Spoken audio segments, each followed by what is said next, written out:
Rank ಬಂದಿದಂತೂ ತುಂಬ ಖುಷಿ sir. ಯಾಕಂದರೆ ನಾನು ಪ್ರತಿ ಸಾರಿ ಎಷ್ಟೋ ಜನ ಈ ಎಕ್ಸಾಮ್ಗೆ ಓದಿ ಪಾಸ್ ಮಾಡ್ಬೇಕಂತ ತುಂಬ ಕನಸಿಟ್ಕೊಂಡಿರ್ತಾರೆ. ಆದರೆ ಅದನ್ನ ಫೈನಲ್ ಲಿಸ್ಟ್ನಲ್ಲಿ ಸರ್ಚ್ ಮಾಡಿ ಬಸವರಾಜ್ ಎಂ ಪಾಟೀಲ್ ಅಂತ ಹೇಳಿ ಹೊಡೆದಾಗ ಅದು 1/1 ರಿಸಲ್ಟ್ ಅಂತ ಏನು ತೋರಿಸುತ್ತೆ, ಅದು ನೋಡೋದಂತೂ ಎಷ್ಟೋ ಜನ ಕಾಯ್ಕೊಂಡು ಕುಂತಿರ್ತಾರೆ. ಆ ಲಕ್ ನನಗೆ ಸಿಕ್ಕಿದೆ ಅಂದರೆ ನಾನು ತುಂಬ ಖುಷಿಪಡ್ತೀನಿ ಸರ್. ಮತ್ತು ನಂದು 1ರಿಂದ 5ನೇ ತರಗತಿವರೆಗೂ ನಂದು ಕನ್ನಡ ಮೀಡಿಯಮ್ಮು. ಆಮೇಲೆ ನಾನು ಜವಾಹರ್ ನವೋದಯ ವಿದ್ಯಾಲಯಕ್ಕೆ ಸೆಲೆಕ್ಟ್ ಆಗಿ ಅಲ್ಲಿ ನನ್ನ ವಿದ್ಯಾಭ್ಯಾಸ ಮುಗಿಸಿ, ಆಮೇಲೆ ಇಂಜಿನಿಯರಿಂಗ್ ಪದವಿ ಮುಗಿಸಿ ಎಲ್ಲ ಆದಮೇಲೆ ಏನೋ ಒಂದು ಸಾಧಿಸ್ಬೇಕಂತೇಳಿ ನೋಡಿದಾಗ UPSC ಪರೀಕ್ಷೆಯನ್ನು ಆ ಫೀಲ್ಡ್ ಚೂಸ್ ಮಾಡಿ 5 ವರ್ಷಗಳ ಸತತ ಪ್ರಯತ್ನದಿಂದ ಅದೆಲ್ಲ ಮುಗಿಸಾದ್ಮೇಲೆ ಒಂದು ಪ್ರತಿಫಲ ಸಿಕ್ಕಿದೆ. ಆ ಪ್ರತಿಫಲ ಇವತ್ತಿನ ದಿನ ಇಲ್ಲಿ ನಿಂತು ನೋಡೋದಾದ್ರೆ ಹಿಂದಿನ ಜರ್ನಿ ಅಂತೂ ತುಂಬ ಕಲರ್ಫುಲ್ ಆಗಿದೆ ಮತ್ತು ತುಂಬ ಖುಷಿ ಕೊಡುತ್ತೆ. ಒಂದೆಲ್ಲ ಜರ್ನಿ ನೋಡಿ ಆದಮೇಲೆ ಫೈನಲಿ ಏನೋ ಒಂದು ಸಕ್ಸಸ್ ಸಿಕ್ಕಿತ್ತು ಅಂದರೆ ತುಂಬ ಖುಷಿ ಆಗುತ್ತೆ ಸರ್. ಸರ್, ಈಗ 5ನೇ ಚಾನ್ಸ್ನಲ್ಲಿ ತಾವು ಸಕ್ಸಸ್ ಕಂಡಿದ್ದೀರಿ, 4 ಫೇಲ್ ಆಗಿದ್ರಿ. ಆವಾಗ ಏನು ಬೇಡಪ್ಪ ಇದು ಸಾಕು, ಇನ್ನು ಬೇರೆ ಏನಾದರೂ ಆಯ್ಕೆ ಮಾಡ್ಕೊಳ್ಳೋಣ ಅಂತ ಯಾವಾಗಲೂ ಅನ್ನಿಸ್ತಾ? ಸರ್, ನನ್ನ ವಿಷಯದಲ್ಲಿ ನಂದು ಹೇಗಿದೆ ಅಂದರೆ, ಮೊದಲನೇ ಅಟೆಂಪ್ಟಲ್ಲೇ ನಾನು ಪ್ರಿಲಿಮ್ಸ್ ಕ್ಲಿಯರ್ ಆಯಿತು. ಸೊ ಪ್ರಿಲಿಮ್ಸ್ ಕ್ಲಿಯರ್ ಆದಮೇಲೆ ಏನೋ ಒಂಥರ ಕಾನ್ಫಿಡೆನ್ಸ್ ಬಂತು. ಇಲ್ಲ, ನಾನು ಹೇಗಾದರೂ ಮಾಡ್ತೀನಿ, ಒಂದು ಸ್ಟೇಜ್ ಕ್ಲಿಯರ್ ಆಗಿದೆ, ಇನ್ನು 2 ಸ್ಟೇಜ್ ಇರೋದು ಅಂತೇಳಿ. ಆಮೇಲೆ ಸೆಕೆಂಡ್ ಅಟೆಂಪ್ಟಲ್ಲಿ ಮತ್ತೆ ಪ್ರಿಲಿಮ್ಸ್ ಫೇಲ್ ಆಯಿತು. ಆವಾಗ ಸ್ವಲ್ಪ ಸೆಟ್ ಆಯಿತು ನನಗೆ. ಏನು ಮಾಡಬೇಕು ಏನು ಬಿಡಬೇಕು ಅಂತ ಹೇಳಿ ಗೊತ್ತಾಗಲಿಲ್ಲ. ಒಂಥರ ಅವಾಗ ದಿಕ್ಕು ತಪ್ಪದಂಗೆ ಆಗಿಬಿಟ್ಟಿದ್ದು ನನಗೆ. ಮತ್ತೊಂದು ವರ್ಷ ಕೊಂಡಿರ್ಬೇಕಲ್ಲಪ್ಪ, ಮತ್ತೆ ಹೊಳ್ಳಿ ನಮ್ಮ ಜೀರೋದಿಂದ ಸ್ಟಾರ್ಟ್ ಮಾಡ್ಬೇಕಂತೇಳಿ ತುಂಬ ಗೊಂದಲದಲ್ಲಿದ್ದೆ ಅವಾಗ ನಾನು ಏನು ಮಾಡ್ಬೇಕಂತ ಹೇಳಿ.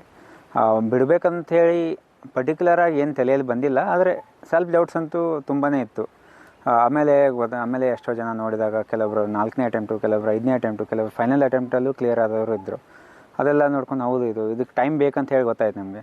ಅದಾದಮೇಲೆ ನಾನು ನಮ್ಮ ಫ್ರೆಂಡ್ಸ್ ಎಲ್ಲ ಸೇರಿ ಗ್ರೂಪ್ ಸ್ಟಡಿ ಮಾಡಿ ಎಲ್ಲ ಬಸವರಾಜ್ ಸರ್ ಅಂತಿದ್ದಾರೆ, ಸಿದ್ಧಾರ್ಥ್ ಸರ್ ಅಂತಿದ್ದಾರೆ, ಅವ್ರ ಕಡೆ ಎಲ್ಲ ಮೆಂಟರ್ಶಿಪ್ ತೊಗೊಂಡು ಎಲ್ಲ ಆಗಿ ಒಂದೇನೋ ಕ್ಲಿಯರ್ ಸ್ಟ್ರಾಟಜಿ ಮಾಡ್ಕೊಂಡು ಮುಂದೆ ಬಂದಾಗ ಏನೋ ಒಂಥರ ಕಾನ್ಫಿಡೆನ್ಸ್ ಬಂತು ನನಗೆ, ಮಾಡ್ತೀನಿ, ಏನೋ ಮಾಡ್ಬೋದು ಅಂತೇಳಿ. 2023 ಮತ್ತು 2024 ಕೊಟ್ಟೆ. ಕೆಲವು ಮಾರ್ಕ್ಸ್ಗಳಿಂದ ನನ್ನ ಇಂಟರ್ವ್ಯೂ ಮಿಸ್ ಆಗಿತ್ತು. ಅವಾಗೂ ಸ್ವಲ್ಪ ಸೆಲ್ಫ್ ಡೌಟ್ ಕಾಡಿತ್ತು, ಹೀಗೆ ಆದರೆ ಹೆಂಗೆ, ಇನ್ನೂ 2 ಅಟೆಂಪ್ಟ್ ಇದ್ದಾವೆ, ಅವಾಗೂ ಫೇಲ್ ಆದರೆ ಹೇಗೆ ಅಂತ. ಬಟ್ ಏನಾಗಲಿ, ನಂದು ಪ್ರಯತ್ನ ನಾನು ಮಾಡ್ತೀನಿ, ಮ್ಯಾಕ್ಸಿಮಮ್ ಎಫರ್ಟ್ ಹಾಕ್ತೀನಿ. ಆದರೆ ಆಯಿತು, ಇಲ್ಲದಿದ್ದರೆ ಇಲ್ಲ ಅಂಥೇಳಿ ಇರೋ ಮೈಂಡ್ಸೆಟ್ಟೇ ಇತ್ತು ನಂದು. ಸೊ ನನ್ನ ಕಡೆಯಿಂದ ನಾನು 100% ಕೊಟ್ಟು ರಿಸಲ್ಟ್ ಎಕ್ಸ್ಪೆಕ್ಟ್ ಮಾಡ್ತಿದ್ದೆ. ಅದು ಇವತ್ತು ರಿಸಲ್ಟ್ ಬಂದಿದೆ ಸರ್, ಖುಷಿಯಾಗಿದೆ ಸರ್. ಓದೋಕ್ಕೆ ಟಿಪ್ಸ್ ಅಂದರೆ, ಮೊದಲಿಗೆ ಹೇಳ್ಬೇಕಂದ್ರೆ ಒಂಥರ ನಿಮ್ಮ ಟೈಮ್ ಟೇಬಲ್ ಹಾಕ್ಕೊಳ್ಳಿ, ಒಂಥರ ಶೆಡ್ಯೂಲ್ ಹಾಕ್ಕೊಳ್ಳಿ ನಿಮ್ಮದು.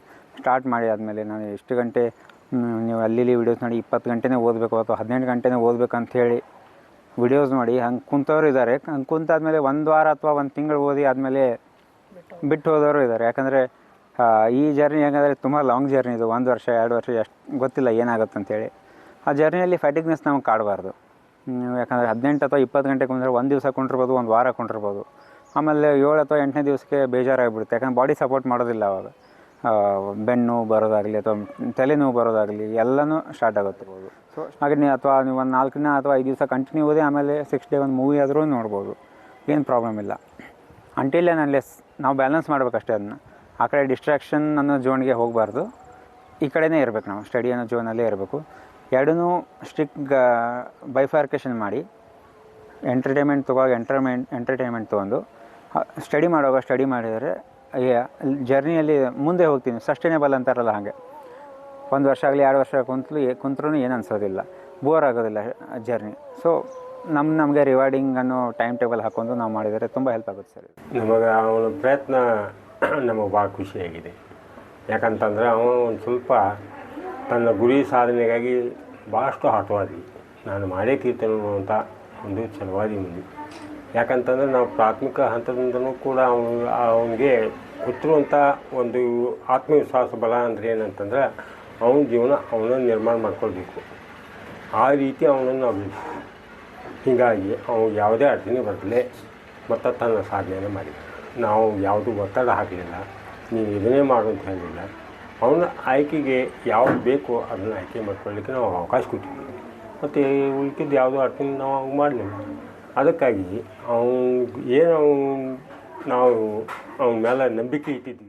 ಅವನ ಪ್ರಯತ್ನ ಭಾಳ ಈಗ ಮೊನ್ನೆ ಮೇನ್ ಪೇಪರ್ ಬರೆದಾಗ ರೀ ಪಾಸ್ ಆಗಲಿಲ್ಲ ಅಂದ್ರೆ ನಾ ಒಂದು 4 ದಿನ ಮನೆ ಹೊರಗೆ ಹೋಗಿಬಿಡ್ತಾನಂತ ಅಂದ್ರೆ ಅನಂತಲೇ ಮತ್ತಿಲ್ಲ ನೀ ಟೆನ್ಷನ್ ಮಾಡ್ಕೋಬೇಡ ಇಲ್ಲಿ ಊರಿಗೆ ಬಾ ಅಂತ ಸಹಕಾರ ಒಟ್ಟು ದಿವಸ ಒಂದಿನ ಬಿಡುತ್ತೆ ಫೋನ್ ಹಚ್ತಿದ್ರಿ ಅವ್ರಿ ಒಟ್ಟು ಅಭ್ಯಾಸ ಮಾಡು ಅಂತ ಎಲ್ಲಿರ್ತೀನಿ ಅಂದ್ರೆ ನಾ ಲೈಬ್ರರಿಯಾಗ ಇರ್ತಾನೆ ಅಂತಲೇ ಅಭ್ಯಾಸ ಮಾಡಪ್ಪ ದೊಡ್ಡ ರೂಮ್ಗೆ ಹೋಗು ಅಂತೆಲ್ಲ ಹೇಳ್ತಿದ್ರು ಒಟ್ಟು ದಿವಸ ಫೋನ್ ಹಚ್ಚಿದ್ರು ಒಟ್ಟು ಅಭ್ಯಾಸ ಮಾಡೋದು ಅಂದ ನೋಡ್ರಿ ಒಟ್ಟು ಪಾಸ್ ಪ್ರಯತ್ನ ಭಾಳ ಮಾಡಿದ್ರು ಈ ಥರ ಆಗ್ತಾನೆ ಅನ್ನೋದು ನನಗೆ ಗ್ಯಾರಂಟಿ ಇತ್ತು ರೀ